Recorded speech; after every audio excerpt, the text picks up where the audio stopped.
Welcome to the first video in the Animation Paths Part 2 video series, Modifying a Path. So one thing I want to bring your attention to, an inconsistency that exists between the sample materials for Pack 11, 12, and now Pack 13 are the position of the birds.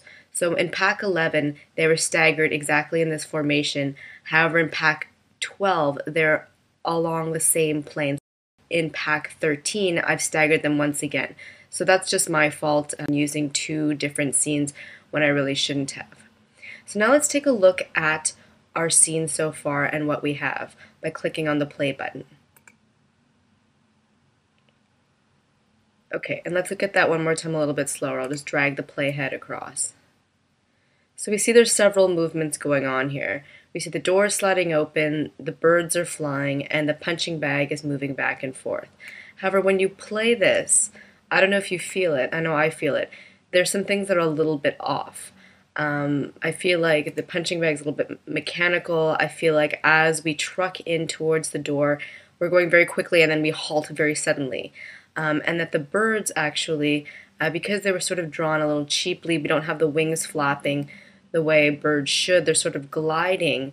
I feel like they should fly in sort of a curved pattern. I feel like they should come down like this, swooping, and not sort of beeline across the background. So what I'm going to discuss with you in this tutorial is a way of refining your animation and taking care of those little things. So two toolbars that you're going to need for this tutorial are the coordinates toolbar and the control point toolbar. So let's bring those two toolbars up. Okay, so as you can see, we're losing a lot of screen space here. So I'm going to get rid of a few toolbars. I'm going to get rid of this scripting toolbar here. And I'm going to move the advanced animation toolbar right beside the control points toolbar. You're also going to need a new panel. So let's open it up, and that's the coordinate and control points panel. And then let's grab the tab and pull it out and put it in between your camera view and your top view here, like that. And so the information that you're going to see in the coordinates and control points panel is going to be redundant with the information that you're going to see in the control points toolbar here and the coordinates toolbar, which is down here. But it's good to see that redundancy and know what's available to you. So the first thing I'm going to show you is how to display a path in the camera view. So if you're on Windows, you're going to go to Edit Preferences, and if you're on Mac, you'll go to Animate Pro Preferences. And then in the Camera tab, under the Control Points heading, you have to select the option Show Control Points on Selected Layers, and then press OK or hit Enter to validate your selection. So now if you choose a layer in your timeline, so let's scroll all the way to the bottom here and choose the camera peg, for example, you'll see something like this in the camera view and this in the top view. It's a trajectory, or what we call a trajectory, punctuated by two keyframes in this case. So it's this keyframe here and this keyframe here on frame 10 and 60 respectively that you see at the start and the finish of your trajectory. And here in the camera view, it's hard to see because it recedes directly into space along the Z plane. But if you look at the perspective view, you'll see it does indeed go all the way back. So one more thing you have to be sure of before you start adding control points and keyframes is that your layer is actually 3D and not separate. Otherwise, what we're about to do will not work. You really do need it to be 3D. So I'm going to change that and then close the panel. Okay, so now let's get back to the trajectory. You can even take a look at it from the side view. So what's great about the trajectory is that it gives you a visual representation of where your animated object is heading in your animation. So what these lines represent, this hatching that you see along this orange path, are actually the number of frames that exist between these two keyframes. And as you'll see throughout the tutorial, I'll show you how to bend this path and that allows you to change the spacing between these lines, which is essentially changing the velocity because it's the time the object takes to get between two frames. By selecting the option of Show Control Points on Selected Layers in the Preferences panel, what we did is we turned on the option that allows you to select different objects and see the trajectory for those objects. However, if you wanted to see several at the same time or have a specific trajectory remain visible at all times, let's go back to the camera for example, then what you would have to do is go to the top menu and go to View, Show, Control. So nothing's changed because we're still on the camera layer, but now if we go up to say the bird peg and selected that, well now the camera has stayed, the camera's trajectory has stayed visible in the camera view and in the top and side view, as well as now the bird's trajectory. However, if we click off the bird's trajectory and choose something else like the door, then the door and the camera will remain because the camera is the only one that we use the view menu item for. But you can do that for several, so I can also do it for the door. You can go to the top and say View, Show, Control. So now when I select the bird layer, the bird, the door, and the camera trajectories will all be visible until I click off the birds, and then only the door and the camera trajectory will remain. So something like that, for example.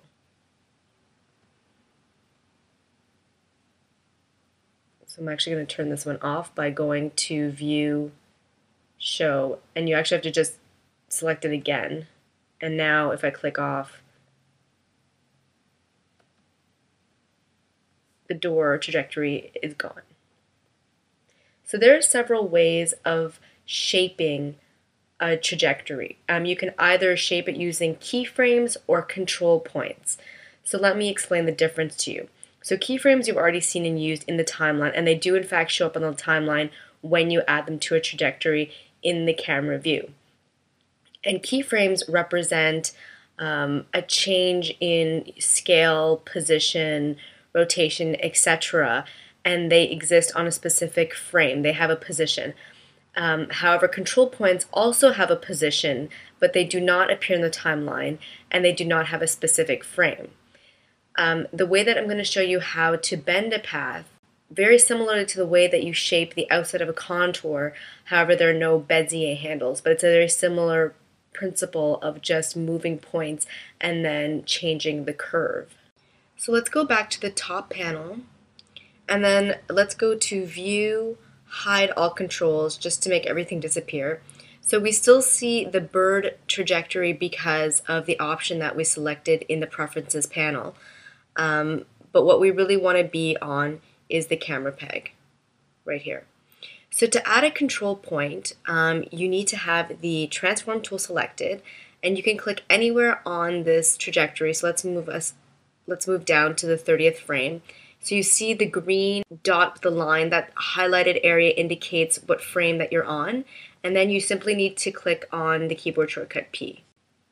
And then if you click on that point and drag it in any direction, you'll see that the actual form of the trajectory has been modified, as well as what you actually see in the camera view. So you can add another point by scrolling further along and then using the menu item Insert Control Point, and you see the keyboard shortcut here as well.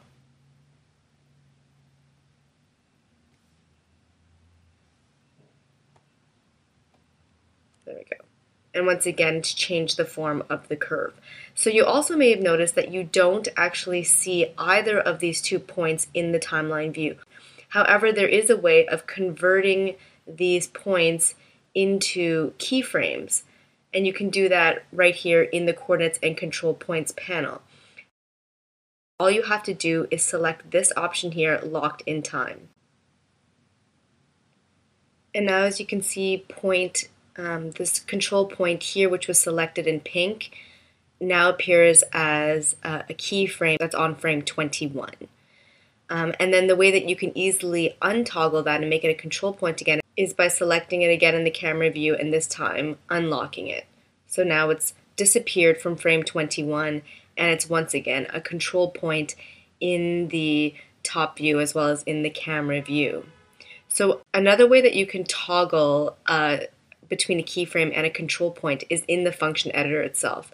So if we double click on the camera peg to bring up its layer properties, and then we click on this function button right here, we bring up the function editor for our 3D path. So if you click on the control point here, so this is not a keyframe, it's still a control point. You see it's highlighted now here in pink. You can click on this button here, which has now turned it into a keyframe. So now it appears in the timeline and it has a fixed frame. It exists on a certain frame. And you can click on it again and then once again unlock it. So that's another way of going about toggling between control points and keyframes. So the next thing I'd like to show you is how to adjust the curve. So if you select a control point here, you can change its tension, continuity, and bias. And these things also exist up here in the control points toolbar. So T is obviously tension, C is obviously continuity, and B is obviously bias. I believe all these values toggle between 1 and -1, but have incremental values, decimal values in between. So what the tension does, so let's play with it here and I'll show you. So if I raise the tension, all of a sudden this becomes a sharp point. So what it does is it controls the transition of a path. So this is now a tight transition. And let's bring that maybe back to where it was. And then as you play with this, you can see it becomes more and more curved until up to -1, I believe, and that's super curved. And you can always just enter in a value also of 0 and make it sort of in between. The continuity is the way that each of these segments are affected, the transition of the segments. So if we change the continuity, you can see there's sort of a peak forming. So this comes into the point, peaks, and then comes out. So it changes that the individual segments that are attached by a control point. Once again, I'm going to bring that back down to 0. And the last one, the bias, actually changes where there's more curve. So if it's more towards one segment or more towards another segment or the other segment on the other side. So like that, you can see it getting tight on one side and more curved on the other, and vice versa. It's getting more curved on one side and more tight on the other. So if you find you're using the same tension, continuity, and bias constantly, you can actually set their default values in the Preferences panel,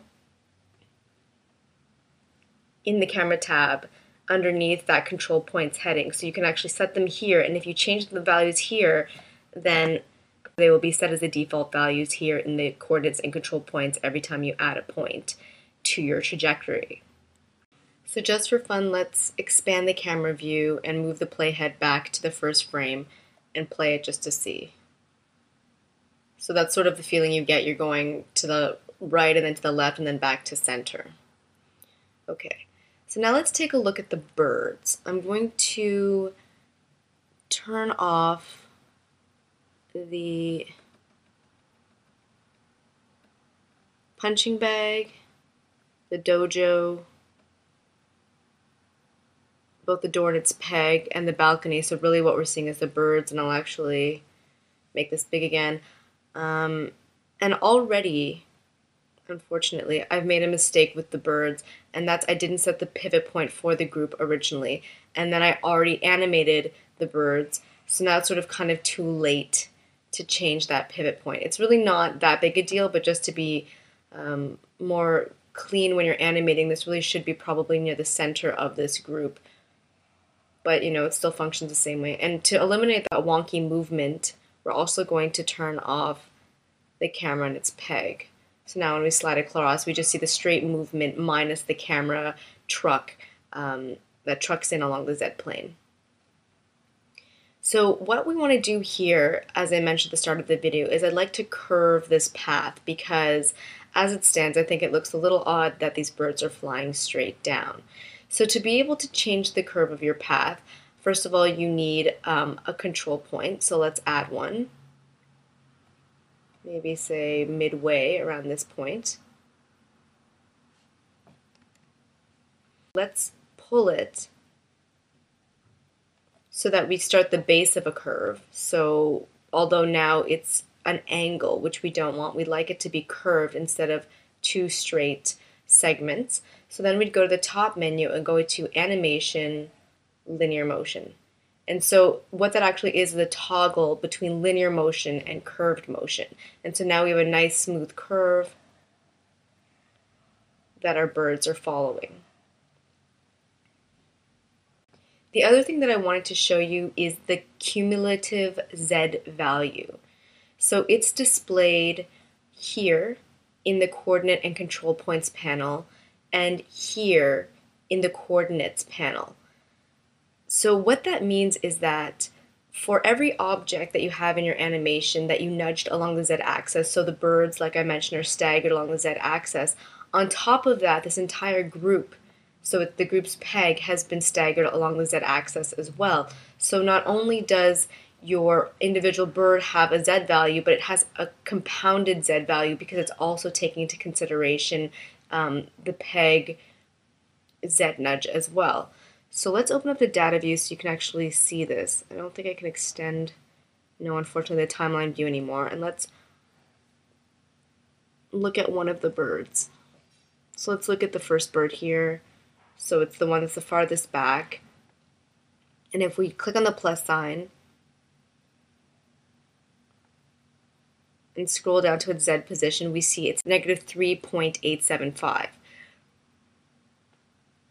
But then if we scroll to the top here and we look at the peg and we uncollapse that, okay, so everything's at 0, 0. But then let's bring our Z value farther back. So we just move this entire group back a bit. So now if we go back down to the same bird and we look at its Z position, it's the same. It's negative 3.875. And we have to click on our actual bird first. We'll see that its cumulative Z value is not negative 3.875, but what it actually is negative 3.875 plus this value here. So the B stands for back, so it's negative 0.470. So if you added those two values together, you would see you would actually get this number. So that way, if you do things more precisely with exact values and increments, you can take into account the entire group or the entire peg Z value and the individual Z value of the bird by looking both here and here in the coordinate and control points panel or in the coordinates toolbar. The next thing I want to show you is how to offset a trajectory. So let's recollapse this. And I'm going to undo that movement too so that this is brought back, the entire bird group is brought back to where it was before. And let's select the bird peg again. So this is our trajectory. And right now it's not too bad. If we go along here, the bird group is actually following this. But say we wanted it to follow here a little bit above. We didn't really want this trajectory to be in the way of our drawings. Well, what we could do is we could use this offset spline tool in the advanced animation toolbar. You just have to click on it and then you can grab this trajectory in the camera view and pull it. And you can place it anywhere. So say I wanted to put it here. Now when I pull my red playhead across, you'll see that the birds are still following the trajectory and you can still see, you know, the little green highlighted part showing us where they are in the timeline and they're scrolling across, but it's not in the way of my drawings, so I can see my drawings. Some people like the trajectory to be in the exact path of the drawings as it's following the drawings, but it's just good to know that you can put this anywhere and it doesn't affect your animation in any way. So that's it for the tutorial modifying a path. Stay tuned for the next tutorial, functions.